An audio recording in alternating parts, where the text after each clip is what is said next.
ঐক্যমঞ্চ share কোথা থেকে রেখে দাও এইটা?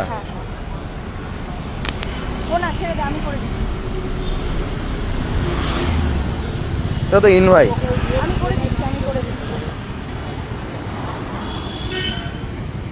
লাইভ শুরু হয়ে গেছে? হ্যাঁ, লাইভ শুরু হয়ে গেছে। মাইকটা অফ রাখো আগে। মাইকটা অফ? না, মাইক কেন অফ রাখো? মাইক কোথা থেকে অফ করে? আগে ওই তো মাইক।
Sorry sorry sorry.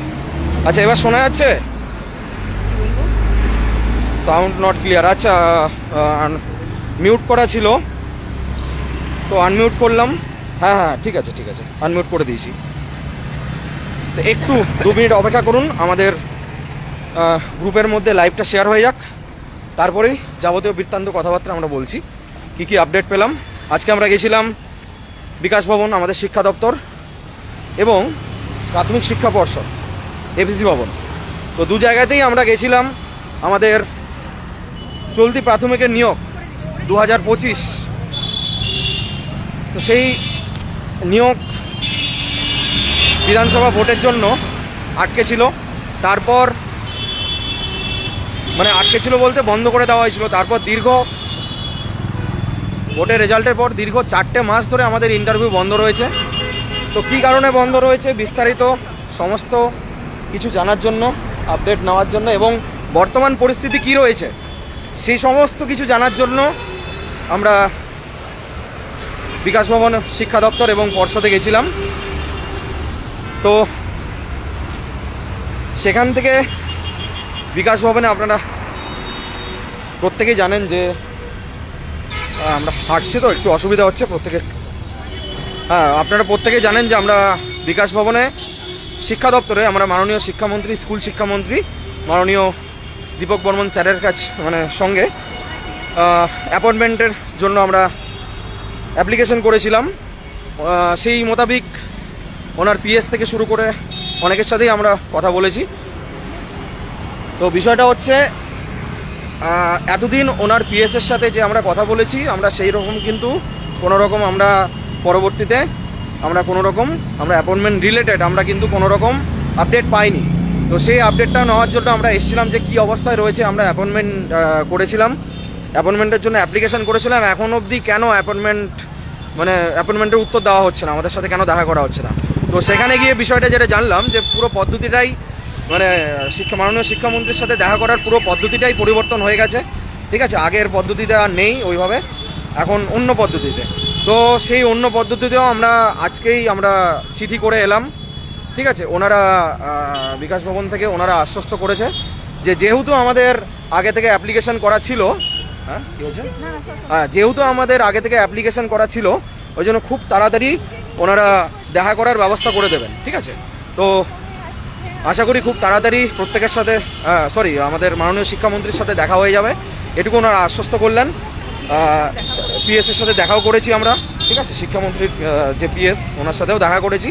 তো বিষয়টা বললাম ওনাকে পুরো বিষয়টা আমরা জানালাম যে আমরা আগেও অ্যাপ্লিকেশন করেছি, এদিকে বাদিকে।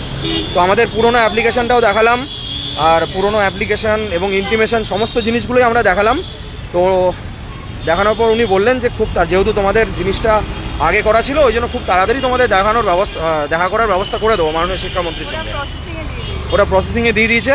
তো আশা করি আমাদের যে বিষয়গুলো এখন হচ্ছে, মেন সমস্যা হচ্ছে আমরা একটা বিষবাও জলে রয়েছি। কি হচ্ছে না হচ্ছে আমাদের সাথে, নিয়োগ প্রক্রিয়া আটকে রয়েছে কিসের জন্য আমরা কিন্তু কিচ্ছু জানি না। তো এই বিষয় নিয়ে ক্লারিফিকেশনের জন্যই আমরা বিভিন্ন আধিকারিকদের সাথে দেখা করার চেষ্টা করছি। তো আশা করি মাননীয় শিক্ষামন্ত্রীর সাথে বৈঠকটা হওয়ার পর আমাদের পুরো সম্পূর্ণ বিষয়গুলো ক্লিয়ার হবে যে কি কারণে আমাদের নিয়োগ প্রক্রিয়া আটকে রয়েছে এবং অ্যাকচুয়ালি কবে শুরু হতে চলেছে, বিস্তারিত কিভাবে কি শুরু হবে না হবে, মানে কবে শুরু হবে অ্যাকচুয়ালি। তো সেই সমস্ত বিস্তারিত তথ্য আশা করি আমাদের মাননীয় শিক্ষামন্ত্রীর সাথে দেখা করার পরেই আমাদের বিষয়গুলো ক্লিয়ার হবে। তো এটা খুব তাড়াতাড়ি আমরা আশা করি ওনার সাথে সাক্ষাৎ হয়ে যাবে। এদিকে চলো, সাইডে ফুটপাথ দিয়ে তো সেখানে আমরা অ্যাপ্লিকেশন করে এলাম, আমরা কথাও বললাম পিএসের সঙ্গে। খুব তাড়াতাড়ি এটা গেল বিকাশ ভবনের পর্যায়ে। তারপরে আমরা গিয়েছিলাম ওখান থেকে প্রাথমিক শিক্ষা পর্ষদে। আমরা আমাদের প্রথম চেষ্টা ছিল, আমাদের মাননীয় সেক্রেটারি স্যার রঞ্জন কুমার ঝা, ওনার সাথে আমরা দেখা করব, ঠিক আছে। হ্যাঁ, কারণ বহুদিন পর ওনার সাথে দেখা করলাম আমরা আর কি। প্রায় মোটামুটি ওখানে গিয়ে আমরা 3 ঘন্টা বসে থাকার পর আমরা ওনার সাথে কথা বললাম।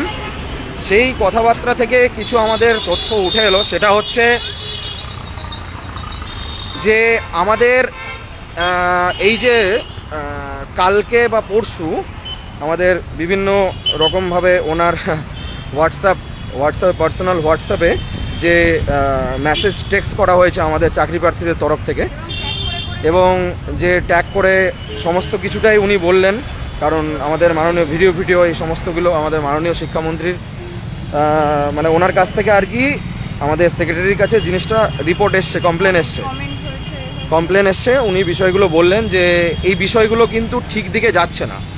তার কারণ একটাই ওনার বক্তব্য, দেখুন আমি এখানে কোনো মতামত দিচ্ছি না,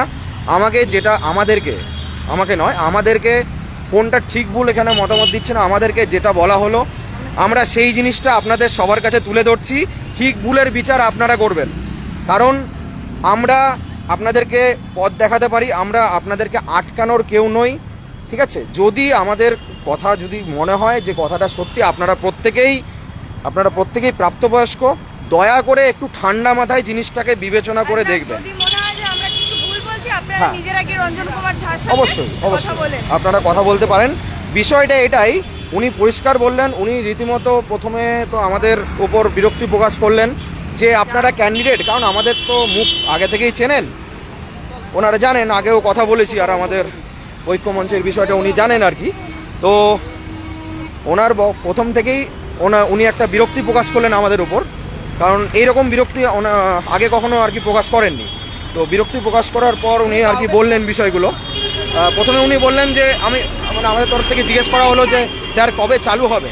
তো তখনই উনি বললেন আপনারা তো ক্যান্ডিডেট, আপনাদেরকে বলতে আমি দায়বদ্ধ নই, আপনাদেরকে বলতে আমি বাধ্য নই।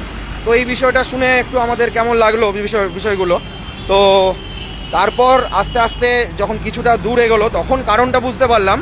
উনি আস্তে আস্তে বলতে শুরু করলেন যে শিক্ষা দপ্তর তথা শিক্ষামন্ত্রীর কাছ থেকে কমপ্লেন এসছে, ঠিক আছে, মানে আমাদের নিয়ে, আমাদের যারা এরকম করছে। উনি পরিষ্কার বলেন যে দেখুন বিষয়টা কিন্তু ভালো দিকে যাচ্ছে না, আজকে কোথাও না কোথাও গিয়ে কিন্তু আপনাদের ক্রেডিবিলিটি নষ্ট হচ্ছে।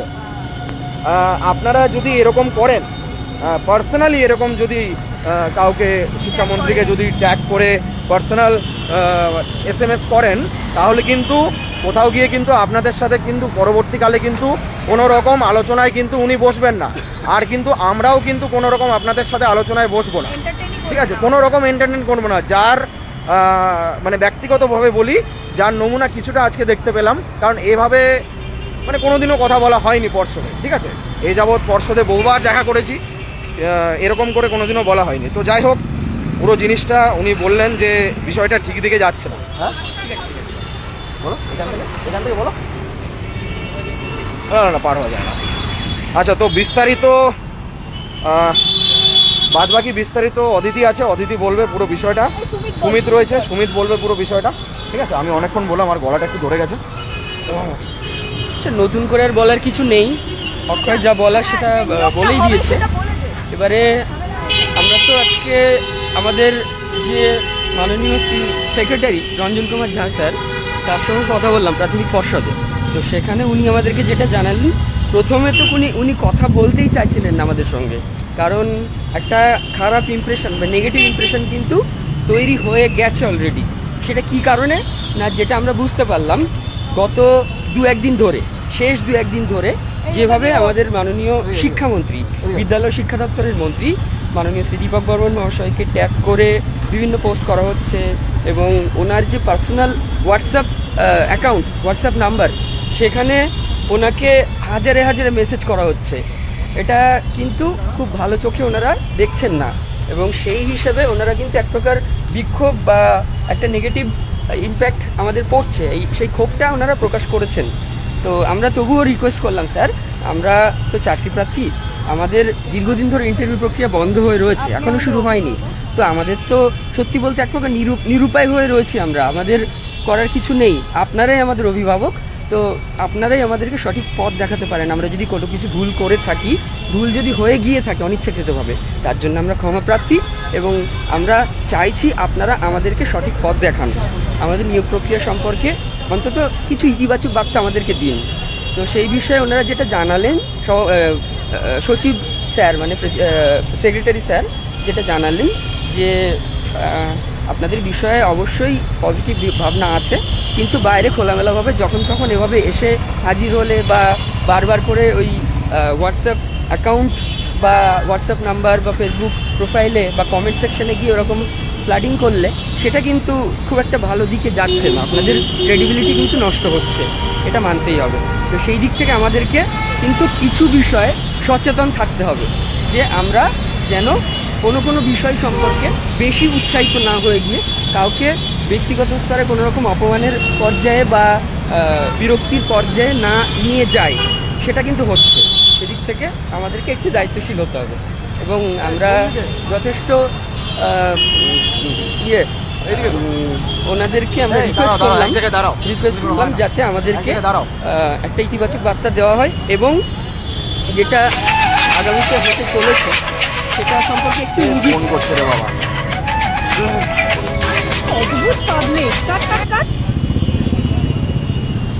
আচ্ছা, একটা কল আসছিল সেই জন্য। তো বিষয়টা হচ্ছে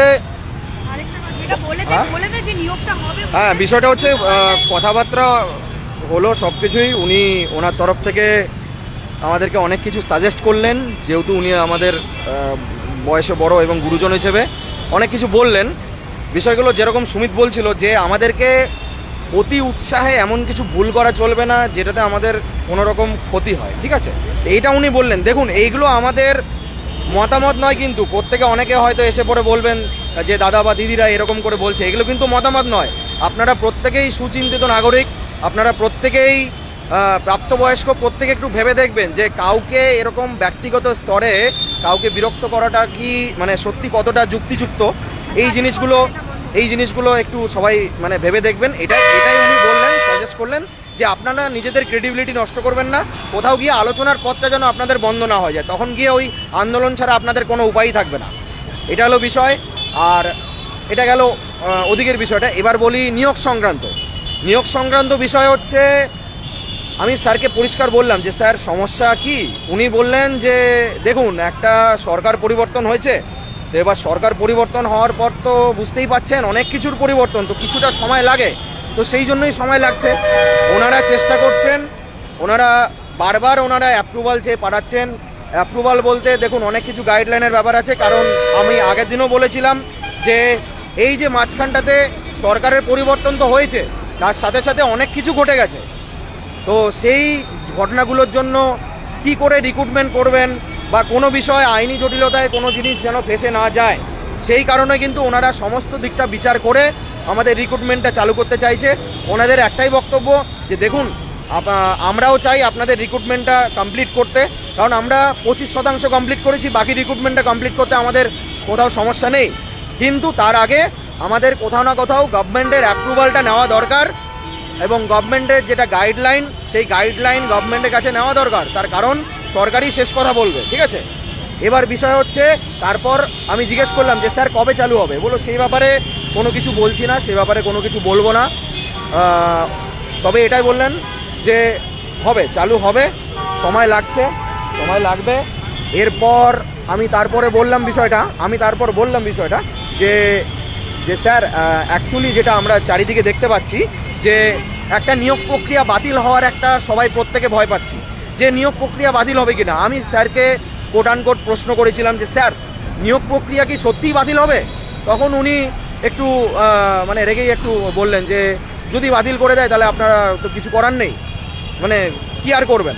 তখন আমি পরিষ্কার বললাম যে স্যার মানে জানতে চাইছি কেন, মানে কি অবস্থায় রয়েছে বিষয়টা একটু বলুন, যে কি অবস্থায় রয়েছে। তার কারণ বলছে কেন জানতে চাইছেন। তো ওনার ওই কথায় উনি মানে আমি বললাম যে স্যার যদি আপনি বলেন বিষয়টা তাহলে মানে এইদিকে অনেক দিন তো অপেক্ষা করে বসে আছি, তাহলে এদিকের আশাটা সম্পূর্ণ ছেড়ে দিতাম, এই আর কি। তো ওটা শোনাতে উনি একটু বিষয়টা হয়তো বুঝলেন একটু। তো বিষয়টা হয়তো উনি একটা বললেন যে দেখুন এতটা ডিপ্রেশনে চলে যাওয়ার কিছু নেই, এতটা চিন্তার কিছু নেই, নিয়োগ প্রক্রিয়া কোনোদিনও বাতিল হবে না, ঠিক আছে। নিয়োগ প্রক্রিয়া, আবারও বলছি, নিয়োগ প্রক্রিয়া বাতিলের কোনো প্রশ্নই আসে না, ঠিক আছে। এটা উনি আমাদেরকে আশ্বস্ত করলেন। এবং যে কথাটা বললেন অবশ্যই যেটা শুনুন। বলা দরকার, শুরু যখন করেছি শেষটা কিন্তু আমরা করবই, এ কথা উনি বললেন নিজে। সুতরাং আপনারা বুঝে দিন, আর কিছু বলেন না। একদম। এবার হচ্ছে আমাদের কি করণীয়, এই অবস্থায় আমাদের কি করণীয় সেটা আমরা আলোচনা করলাম, সবাই মিলে দেখি আলোচনা করি, এবং আপনাদের প্রত্যেকেরই মতামত নেওয়া হবে যে কি করলে কি হয় না হয়, প্রত্যেকের মতামত নেওয়া হবে অবশ্যই। মতামত নিয়ে আমরা পরবর্তী পদক্ষেপের দিকে আমরা এগোবো, ঠিক আছে। অদিতি আছে, অদিতি কিছু বলবে, বলো কিছু বলো। আচ্ছা, এই ছিল আপডেট, তো আর বিশেষ কিছু বলছি না। পরবর্তীতে যদি আরো কিছু আপডেট থাকে তাহলে অবশ্যই জানাবো। নিয়োগ প্রক্রিয়া বাতিল করার ক্ষেত্রে যারা মানে এতদিন বলছিল নিয়োগ প্রক্রিয়া বাতিল হবে না, কালকে কন্টিনিউ মানে আজকে এই জন্যই আশা যে এরকম ধরনের কথাবার্তা আমরা শুনতে পাচ্ছি। উনি কিন্তু ক্লিয়ারলি বললেন আমাদের কিন্তু নিয়োগ প্রক্রিয়া চলবে এবং খুব তাড়াতাড়ি সেটা শুরু হবে। যে ক্ল্যারিফিকেশনের জন্য আজকে সেই ক্ল্যারিফিকেশনটা এসে গেলে 2 সপ্তাহের মধ্যে নিয়োগ প্রক্রিয়া শুরু হবে। 8টা বাজে। হ্যাঁ, এই রেড আছে। তো বিষয়টা হচ্ছে পরবর্তী আমরা কোন দিকে এগোবো, কি কর্মসূচি নেব সেটা অবশ্যই আমরা অ্যাডমিন প্যানেলে আলোচনা করব, এবং তার সাথে সাথে অবশ্যই টেলিগ্রাম মিটিং করব, নিয়ে আপনাদের প্রত্যেকের মতামত নেওয়া হবে এবং সেখানে বিস্তারিত আলোচনা করা হবে, ঠিক আছে। টেলিগ্রাম মিটিং করা হবে কিছুদিনের মধ্যেই, 2-1 দিনের মধ্যেই করা হবে। আর এইদিকে আমরা ততদিনে আমরা আলোচনার জায়গায় আমরা দেখে একটা আলোচনার জায়গা আশা করি, এই জায়গায় একটা আলোচনা যদি করি তাহলে কোনো একটা সমস্যার সমাধান হবে। কারণ আমরা একটা বিষবাও জলে ফেসে আছি, মানে প্রত্যেকে জানি না এখনও যে কী কারণে অ্যাকচুয়ালি নিয়োগ প্রক্রিয়া আটকে রয়েছে, অ্যাকচুয়ালি কী হবে সেটাও আমরা জানি না। তো আশা করি এই বিষয়টা আলোচনা করলে সমস্যার সমাধান হয়ে যাবে। হ্যাঁ, আচ্ছা, থানার বিষয়টা আমাদের প্রত্যেকেই জানেন যে 5 তারিখে 5ই আগস্ট আন্দোলনের একটা কথা ছিল, আমাদের শান্তিপূর্ণ কর্মসূচির একটা কথা ছিল, অবস্থানের কথা ছিল। তো সেটা পুলিশি সহযোগিতা না থাকার কারণে সেটাকে আমাদেরকে বাতিল করতে হয়। তার কারণ আমাদেরকে যা করতে হবে সমস্ত কিছু প্রশাসনের সহযোগিতায়, প্রশাসনের পারমিশন নিয়েই করতে হবে। এবার বিষয়টা হচ্ছে সেই দিনকে কেন বাতিল হলো, প্রশাসন কেন বাতিল করলো। অ্যাকচুয়ালি সেই দিনকে আমরা যে জায়গাটাতে করতে চেয়েছিলাম, আমরা কর্মসূচি করতে চেয়েছিলাম, সেই জায়গাটাতে একটা অন্য সেদিনকে সরকারি একটা কর্মসূচি রয়েছে, সেই কারণে কর্মসূচিটা বাতিল করে দেওয়া হয়েছে, ঠিক আছে। আর পরবর্তীতে থানাতে আমাদেরকে ডাকা হয়েছিল, আমাদেরকে থানাতে ডাকা হয়েছিল। তো থানার বিষয়টা আজকে দেখা করার চেষ্টা করেছিলাম, তো সেরকম ছিলেন না, অফিসার স্যার ছিলেন না। তো উনি আরে মেট্রো ধরবো তো, তো দেখি কয়েকদিনের মধ্যে আমাদের যিনি থানার প্রশাসনের সঙ্গে আমরা দেখা করব, এবার প্রশাসনের সহযোগিতায় আমরা এগিয়ে যাব, ঠিক আছে? যা করার আমরা প্রশাসনকে সাথে নিয়ে আমরা করব। আর নতুন করে ইন্টিমেশন দেওয়ার কথা বলেছেন ওরা, দেখা যাক কত দিকে কী হয়, কোন দিকে এগোয় জিনিসটা। আমরা আপাতত দেখা করি, আজকে দেখা হয়নি, প্রত্যেকে বলে রাখি। আজকে দেখা প্রশাসনিক যে বৈঠকটার কথা ছিল আমাদের, সেটা আজকে হয়নি। পরের দিন আবার হবে, ঠিক আছে? পরের দিন ওনারা যেতে বলেছেন, পরের দিন গিয়ে তারপর আমরা কথা বলবো। আমরা কালকে কথা বলে, কালকে বা যে কোনো দিন আমরা দেখি কথা বলে আমরা বিষয়টা যে কবে কি করা যায় না করা যায় সেই বিষয়টা, আন্দোলনের বিষয়টা আমরা পরবর্তীকালে জানাবো, ঠিক আছে? লাইভটা এই অবধি থাকলো, শেষ করলাম এখানেই। আচ্ছা, পরবর্তী আপডেট অবশ্যই দেওয়া হবে, পরবর্তীতে নজর রাখুন। আচ্ছা, লাইভটা এখানে অবধি থাকলো। শুভরাত্রি।